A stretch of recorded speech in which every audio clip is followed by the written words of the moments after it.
Попладнево во Прилеп се одржа седница на општинскиот кризен штаб на која што се разговараше за последните дојави за поставени бомби во 3 прилепски основни училишта. На седницата присуствуваа представници од полицијата, ЦУК, ДЗС, територијалната противпожарна единица, итната помош и други институции кои што можат да помогнат за брза евакуација на децата.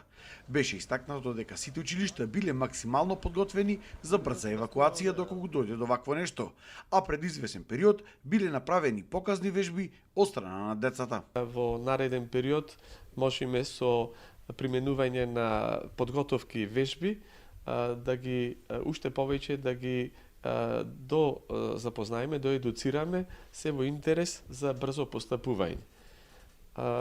Тоа може многу да помогне во справување со вакви немили дојави, а исто така и многу посмирено да се пристапи кон такво евакуирање.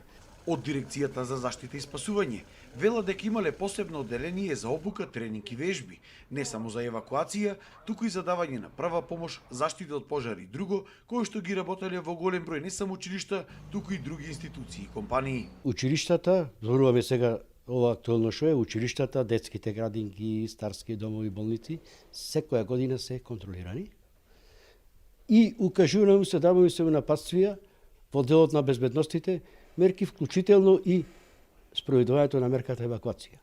Иначе што од 2006 година има донесен еден правилник, подпишан од министерот за образование и министерот и директор на Дирекција за заштита и спасување, кај што се обврзани директорите во своите годишни програми да спроведуваат вакви вежбовни активности и тоа и претходно е правено. Според законот, едно училиште требало барем 2 пати годишно да прави вакви вежби за евакуација.